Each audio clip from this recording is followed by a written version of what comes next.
Salut les Tokuwars, aujourd'hui on va parler Kamen Rider. Oui, je sais encore, mais en même temps il y a beaucoup de séries à traiter. Mais on va surtout parler de la seule saison où le héros n'a pas de moto, ce qui était une première dans la saga. On va donc parler automobile, on va parler mystère, enquête, on va parler haute technologie, de l'intelligence artificielle, mais on va surtout parler de Kamen Rider avec la 16e saison de l'RSA, Kamen Rider Drive.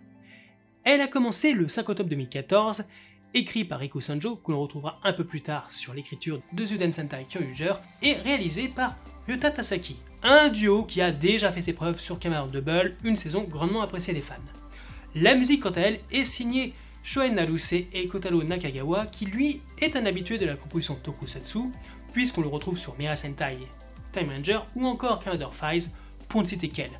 Sans oublier le puissant et énergique générique d'ouverture Surprise Drive, chanté par le non moins énergique Mitsuru Matsuoka, que l'on connaît sous le masque de Kamen Rider Eternal. Il y a beaucoup de choses à dire sur Kamen Rider Drive, alors attachez aux ceintures car j'espère que vous êtes prêts pour une virée avec moi.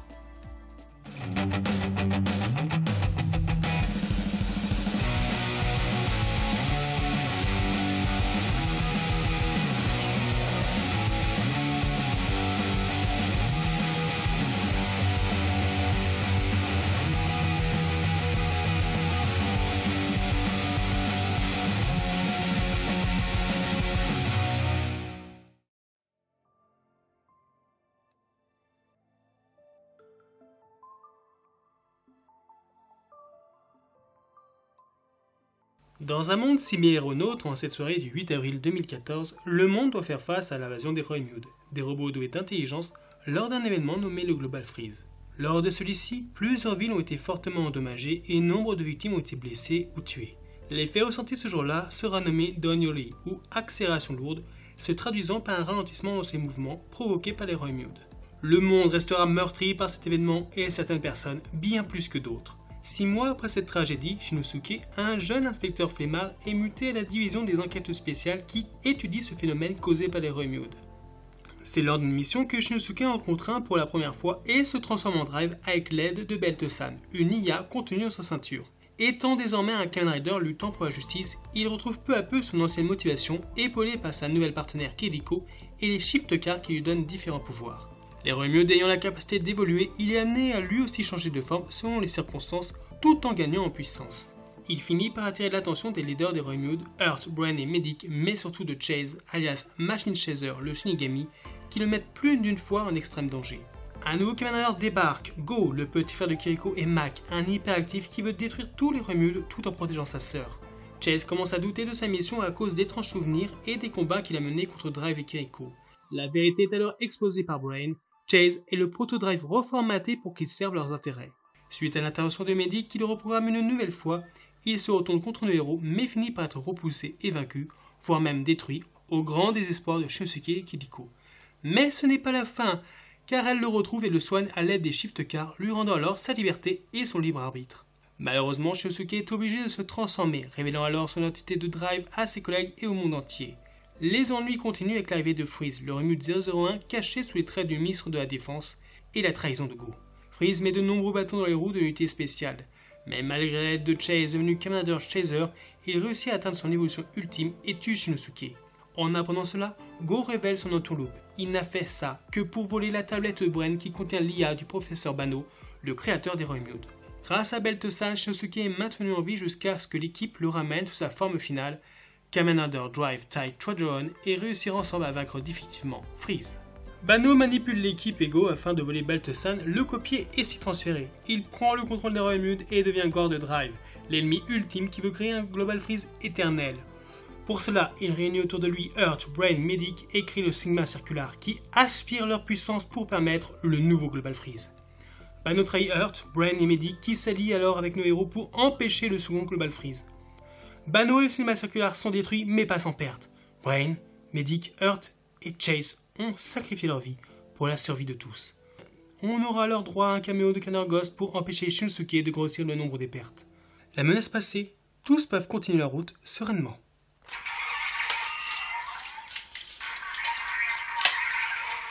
Henshin!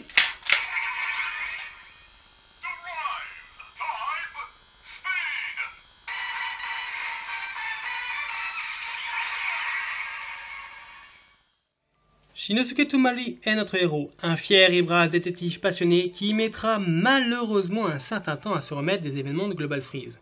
Ayant du mal à rallumer son moteur, il ne peut même pas compter sur sa famille, car le pauvre est orphelin. De sa mère on ne sait rien, mais son père, Eisuke Tomari, était un policier au grand cœur et au sens de la justice sans faille qui donna sa vie pour protéger une enfant. Il est Kamen Rider Drive, l'élu choisi par Belt-san, le seul dans toute la police du Japon en être digne, pour combattre le Remude et diriger Shift Car. Shinosuke est un héros né, et ce n'est pas pour rien qu'il a choisi le même métier que son père qu'il admire et dont il veut élucider la mort. S'inquiétant plus pour les autres que pour lui-même, il ira souvent au combat ou devant des ennuis pour faire triompher la justice et la vérité. Jeune homme charismatique, il s'entourera de personnes de confiance et grâce à son intellect et son humanité, saura faire la part des choses dans les agissements de ses prétendus ennemis, devenant même ami avec certains d'entre eux. Comme tout Kamen Rider, il évolue bien évidemment. D'abord grâce au Tire Kokan, des pneus lui donnant chacun des pouvoirs, puis en revêtant diverses formes. Type Wide augmentera sa force physique, lui permettant d'utiliser des shift cars plus puissantes, alors que Type Technique mettra en avant son intelligence et son esprit d'analyse. Puis viendra Type Deadit qu'il partage avec Mac, l'autre Kamen Rider de la série, qui accroît encore plus sa vitesse, pouvant le faire passer en Dead Zone. Un stade qui permet de dépasser les limites de ses capacités de combat et combattre ceux qui l'utilisent aussi. Mais cette forme hybride se révélera rapidement hors de contrôle. C'est ainsi que très vite, il acquérera Type Formula, une forme encore plus puissante et stable qui lui permet d'être beaucoup plus fort et plus rapide que tous, en accélération lourde. Et enfin, Type Trideron, sa forme finale, son propre véhicule devenu une armure de combat. Il pourra alors combiner 3 pneus en un, ainsi qu'échanger sa place avec Belt-san pendant les combats. Crime Belt, un scientifique élégant, calme et cool dont la ressemblance avec Tony Stark n'est pas passée inaperçue. Tué par Hurt, le Remude 002, il est devenu un driver après y avoir téléchargé sa conscience sous le pseudo de Belt-san. Il est le soutien mentor de Shinosuke dans son apprentissage de Kamen Rider. Concepteur de génie qui a inventé l'arsenal de drive mais aussi l'un des créateurs des Remude, il est très déterminé à le combattre car il se sent coupable d'avoir aidé son ancien ami et collègue Banno dans leur création. Très secret malgré des alliés de confiance, il se soucie d'eux et essayant même de garder Shinosuke à l'écart de tout combat contre le chef Remude afin d'éviter qu'il ne meure. Bien que devenu une IA, Belt-san reste profondément humain et apprendra autant que Shinosuke à ses côtés au point de comprendre que le monde n'est pas encore prêt pour sa technologie. Kiriko Shijima, c'est un membre de l'unité des enquêtes spéciales qui gère tout le travail technique tout en étant la manager de Shinosuke. Malgré une attitude froide, stoïque, voire quasiment robotique, c'est une femme forte et une alliée précieuse. Ouais, très précieuse, surtout pour Shinosuke. Elle reste très meurtrie par le décès de sa mère, ne souriant alors que très peu. Mais ces épreuves ne l'ont pas empêché d'élever son petit frère Go, d'entrer dans les forces de police et de devenir quelqu'un de bien, de responsable. C'est lors du Global Freeze qu'elle fera la connaissance de Belt-san et entrera dans le secret après avoir été sauvée par Protodrive d'un Remude. Cependant, cette nuit lui laissera des séquelles, une grande peur d'être changée en données. C'est dommage car même si elle le veut, elle ne peut pas être un Kamen Rider. En remplacement, elle utilise des balles capables de blesser les Remude et des bottes spéciales qui donnent à ses coups de pied la puissance d'un Rider Kick. Ils peuvent aussi compter sur les membres de la division des enquêtes spéciales qui les aident dans leur mission sans le savoir, ou presque. Donon Gonji en est le chef, adepte du feng shui, il change de cravate selon l'humeur du jour prévue par son horoscope. Ce fier chef d'équipe est un vieil ami de crime et deviendra plus tard le premier Kamen Rider du département de police métropolitaine de Tokyo, Kamen Rider Jun. Hina Sawagami est une scientifique de génie et un inventeur hors pair quand on voit les armes de drive qu'elle a inventées. Elle aime aussi étudier les Remudes et invente divers gadgets assez farfelus pour les débusquer. Cette légère folie se retrouve aussi du côté de Q Saijo, un hacker de génie et gestionnaire réseau dont l'amour pour Murmure Mansion, un anime très gothique, est quelque peu effrayant. Le seul potentiellement normal dans cette petite bande est Genpachiro Ota, un scientifique buté et muté pour tenir à l'œil les activités de la division. Mais il n'est pas très emballé à l'idée de faire partie de celle-ci, du moins au début. Go Shijima, il est le petit frère de Kiriko et le fils cadet de Banno. C'est un photographe indépendant qui travaillait en Amérique avant de revenir pour anéantir les Remudes en tant que Kamen Rider Mac. Il est sérieux, très intelligent et compétent comme détective, en plus d'être assez compétitif envers Shinosuke. Il adore sa sœur qu'il a élevée et semble vouloir choisir celui qui se risquera à partager sa vie. L'attaquant au sujet de Shinosuke, Go ne s'est sans doute pas imaginé un seul instant que sa blague prendrait vie. En tant que rider, Go use de force et d'acrobatie au combat, utilisant tous les moyens nécessaires pour détruire les Remudes qu'il hait, même ceux qui n'ont pas d'intention hostile. Pourtant, il ouvrira les yeux grâce à ses amis et familles et se liera d'amitié avec certains d'entre eux. Partageant Type d'Edit et Drive, il sera le seul à réussir à contrôler cette forme.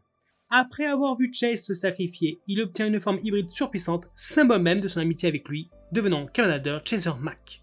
Après avoir été manipulé et traité comme un cobaye par son propre père, c'est sous cette forme qu'il mettra fin à la mégalomanie de celui-ci. Chase, ou Machine Chaser, le Shinigami, le chasseur de Roymude qui s'éloigne du but désiré. Bien que lui-même Roymude, il ne fait confiance qu'à Earth qui le considère comme son ami de confiance. Il est d'ailleurs le seul d'entre eux à se transformer avec un appareil. T'as vu, c'est marrant, sa forme de combat fouillie là, ça ressemble à celle d'un Kamen Rider. Et pour cause, la véritable identité de Chase est le Roymude 000 ou Proto Drive. Après le Global Freeze, il est récupéré par Earth, Brain et Freeze qui lui effacent la mémoire pour le transformer en l'un des leurs. Il faudra attendre plusieurs batailles avant qu'il ne retrouve ses souvenirs et devienne le troisième Kamen Rider de la série, Kamen Rider Chaser. Combattant de nouveau du côté de la justice, il s'éveille son humanité et expérimente divers sentiments comme l'amour et surtout l'amitié. C'est pourquoi Chase se sacrifiera pour sauver Go face à Bano, rendant grâce à sa véritable nature de héros.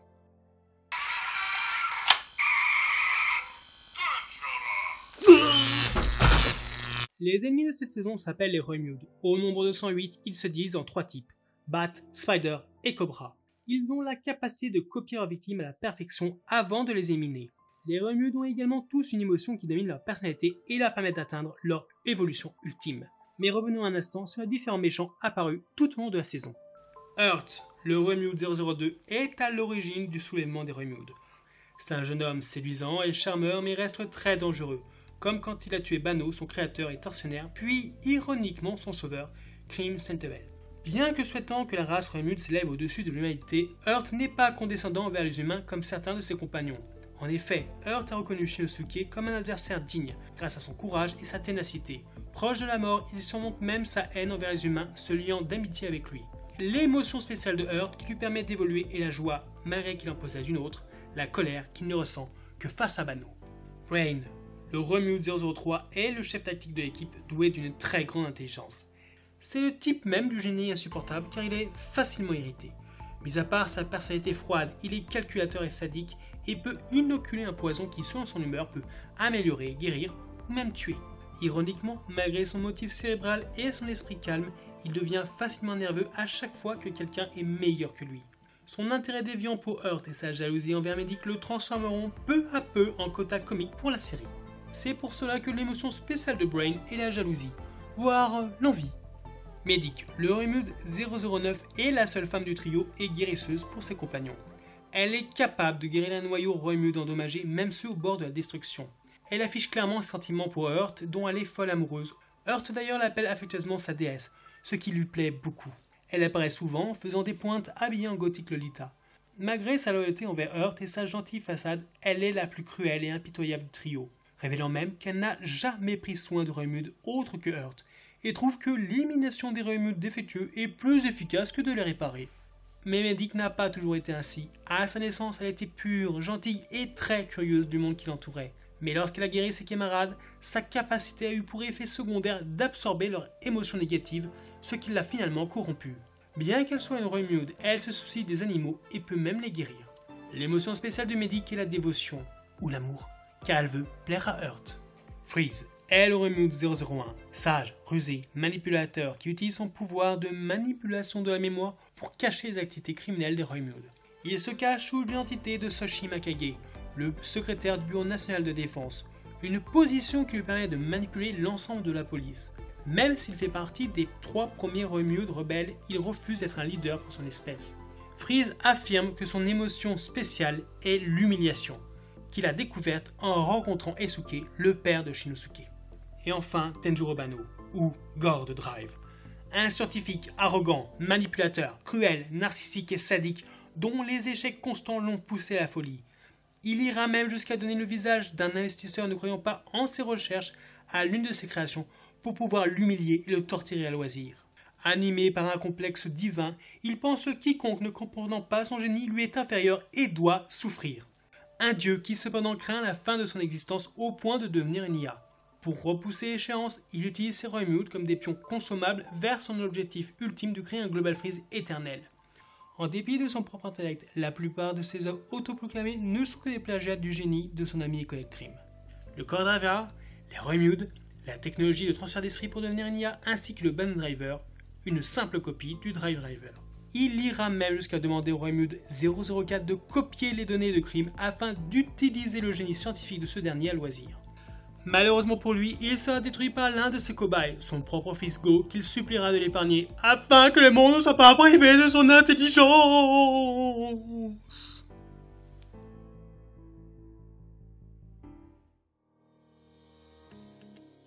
Kamen Rider Drive est sans doute l'une de mes saisons favorites.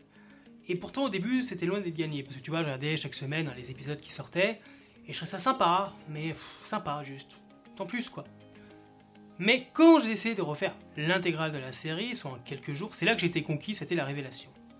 Je pense que ça tient au fait que je trouve que Drive est sans doute la série la plus proche de nous, la plus réelle, et surtout celle qui assume le plus son côté drama. Alors ça reste une fiction, et bien évidemment, mais une fiction qui est proche de nous, qui se veut actuelle, auquel on croit sans problème. Et ça j'aime. Même, je valide. Bon, autant te dire que j'aime tous les personnages. Shinosuke évolue avec maturité et surtout il se pose des questions, il se pose les bonnes questions. Je pense que Ryoma Takeshi était l'acteur parfait pour incarner ce héros mature dans cette saison tout aussi mature. Concernant ses formes, j'adore Wide. Il fait très peu de décoffrage, quand il arrive, tu sais que ça va chier. Par contre, technique et moche. Alors rien à voir avec ses spécificités qui sont relativement cool, non, c'est juste moche parce que c'est vert pomme. Et je déteste le vert pomme, c'est immonde comme couleur. Donc on passe. Didit, Didit, bof. Le design n'est pas très recherché. Je sais pas, ça aurait pu être mieux, mais bon, allez, ça fait le job du power-up, donc bon, ok, ça passe. Mais y a pas de quoi s'en faire péter la soupape. Par contre, t'as le Formula. J'adore. Le design, les couleurs, l'homogénéité de la forme, j'adore. Puis, tous les logos des shift cars qui sont collés partout sur son corps, tels des sponsors, comme dans les vraies courses de F1, comme voilà. C'est génial, c'est trop cool, c'est la classe. En plus de ça, comme dans la réalité, comme dans les courses de F1, s'il a un problème technique, t'as 3 shift cars dédiés qui viennent le réparer. Comme un arrêt stand. C'est du détail, et tu sais comme j'aime quand il y a du détail. Ça donne un petit côté réel qui fait encore plus kiffer la série. Par contre, cette avancée, le nez de la F1, il est là, on est toujours dans le thème, donc c'est top. Mais c'est moche, et c'est ridicule. Excuse-moi, mais ça le gêne dans ses mouvements. Le mec, quand il se bat, genre, s'il fasse, ça va faire Ça veut dire qu'il faut toujours qu'il soit de côté, genre Non, honnêtement, ça c'est de la merde les gars. Mais bon, à part ça, j'adore cette forme. En plus, bon, vous l'aurez compris, ou si vous ne l'avez pas déjà compris, vous allez le comprendre, je suis beaucoup plus fan de formes de mi-saison, bon, quand on pouvait encore appeler ça forme de mi-saison, parce qu'aujourd'hui c'est plus trop le cas, que des formes finales. Bien que Tide Thunderon tire son épingle du jeu, parce que voilà, l'armure est quand même classe, badass, et c'est pas qu'une forme puissante, c'est aussi sa voiture qui devient son armure. Si on regarde à peu près la plupart des séries, films, policiers de tout horizon, on s'aperçoit rapidement que la voiture du héros fait partie de son identité. Donc là, que sa partenaire à 4 roues devienne son arme la plus puissante, ça renforce d'autant plus ce lien qu'il y a entre l'homme et la machine, et donc c'est top. Tu vois, c'est comme dans K2000, les chevaliers et sa monture. Ceci dit, elle est un peu trop rouge. Mais à part ça, elle est top. Kiriko, elle, est à mon avis la plus belle avancée en matière de reconnaissance d'héroïne dans une série. On va pas se mentir, les héroïnes de Kamen Rider sont souvent juste des jolies filles qui ne servent pas à grand chose, voire à rien.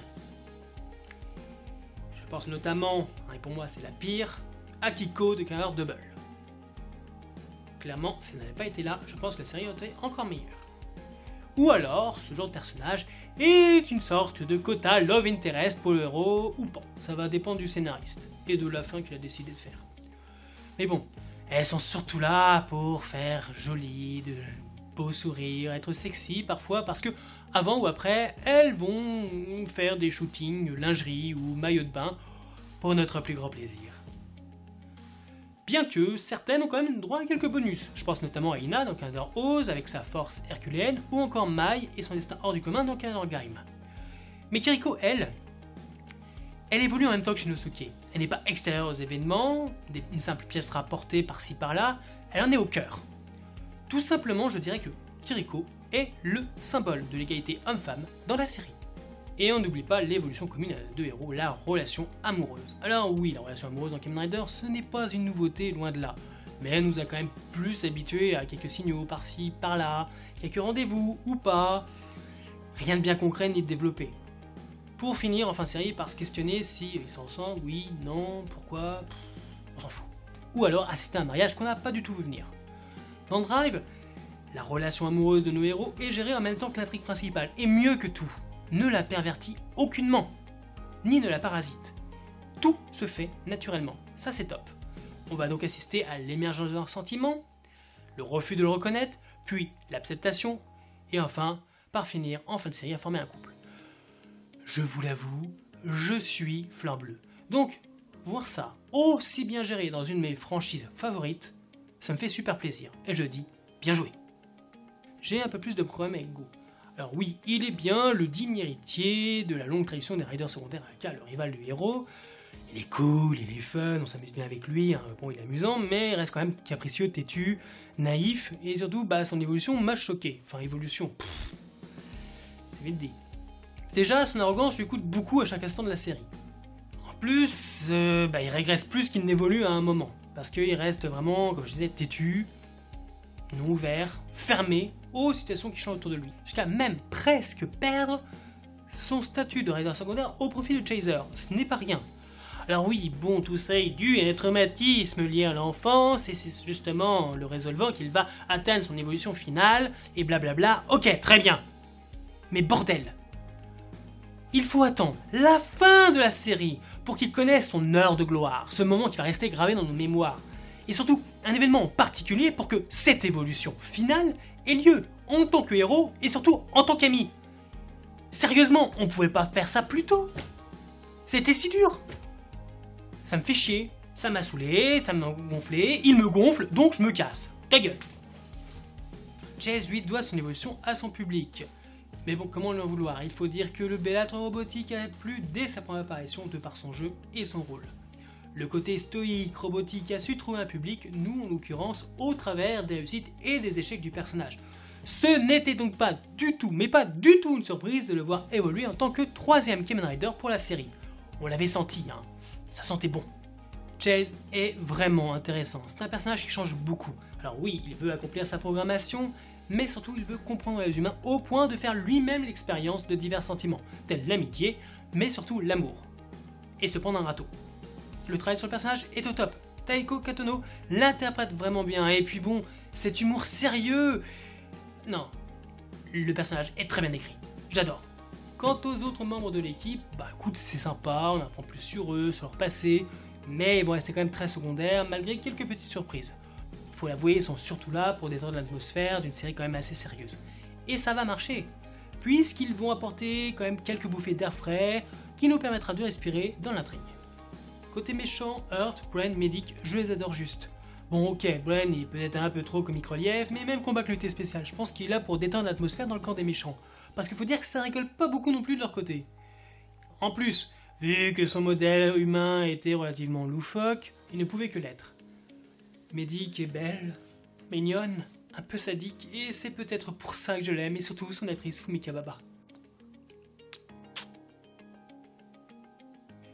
A la base, elle avait dessiné pour le rôle de Kiriko, mais je suis content qu'elle ait obtenu celui de Medic parce qu'elle est parfaite, juste parfaite. En plus, mon côté fleur bleue aime énormément le couple qu'elle forme avec Hurt. C'est l'une des plus belles relations qu'on puisse trouver, car elle est empreinte de pureté et surtout de fidélité. Hurt est beaucoup de choses à mes yeux. Il est le personnage le plus intéressant, le plus admirable, mais surtout le plus triste de la série. Il ne voulait qu'une chose, vivre en paix avec ses amis, sa famille, merde. C'était si dur. Alors pour cela, il va devoir découvrir la colère, la peur, la haine, l'amitié et l'amour, déjà c'est mieux, et c'est pour cela qu'à mon sens, Hurt est sans doute le plus humain des Roymude. Je dirais même qu'il est plus humain que l'être humain lui-même. T'as mal de tête? C'est normal. C'est le personnage qui m'a fait le plus mal au cœur, parce que il voulait vivre, juste vivre. Que ce soit Brain, Medic, ou même lui, aucun des trois n'a vraiment été méchant.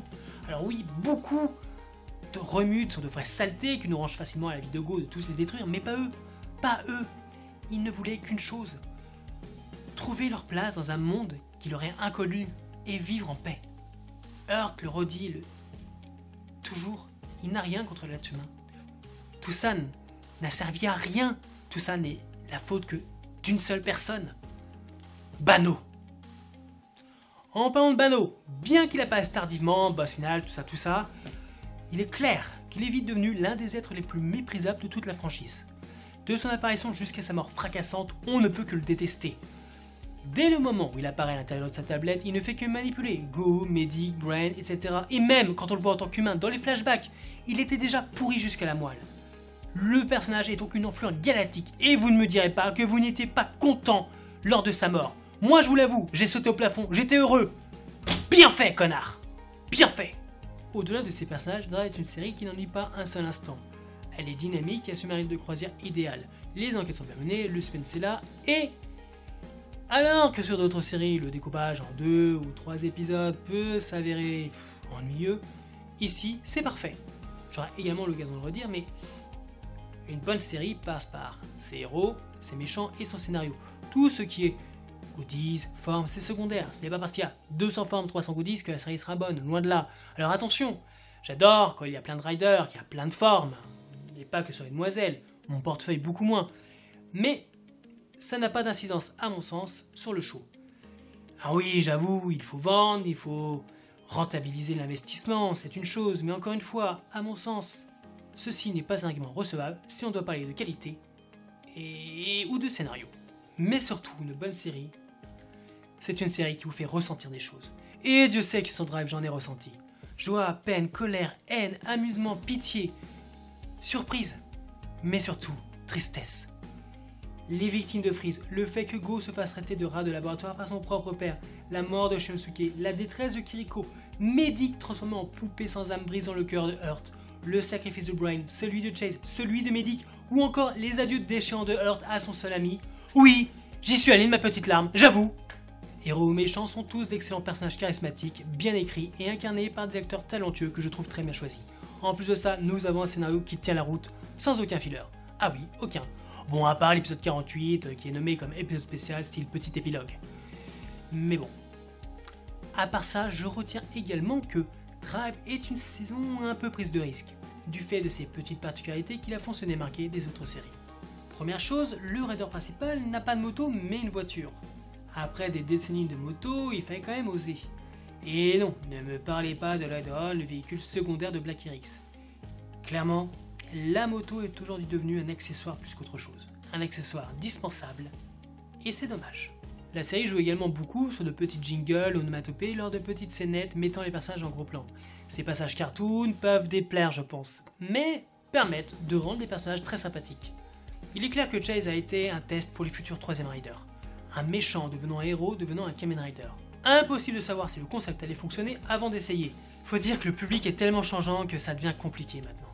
Bien que son side de super-héros, Drive assume complètement et à 100% son statut de drama policier classique. Et ça, pour les non-habitués, ça peut ennuyer. Mais beaucoup. Sans oublier qu'en fin de série, nous avons pour chaque personnage un petit texte du genre « Que sont-ils devenus ?» C'est assez choquant. Le fait de dire que machin a fait ci ou que truc a accompli cela, c'est du jamais vu. C'est même une première dans la franchise. Parce que bon, faut l'avouer, on est habitué à le revoir très rapidement. Les films versus, des films, Gaiden, film All-Star. Alors que là, ça fait du genre bye bye, adieu définitif. Ce procédé est d'ailleurs utilisé en cinéma ou dans les séries télé pour dire aux spectateurs que voilà, c'est la fin, il n'y a pas de suite de prévu. Mais là, faire ça dans une série Kamen Rider, c'est what the fuck. Bizarre. Choquant, mais intéressant. Que ça soit dans ses thèmes, sa construction, son approche ou ses personnages, c'est une saison d'une très grande maturité et d'une certaine réalité. Ici, nous ne sommes pas face à un globetrotter style Babacool, un mec aux multiples talents inutiles, ou encore des personnages dont on se demande à chaque instant comment ils font pour vivre sans emploi. Avoue, pour la dernière, tu t'es déjà posé la question.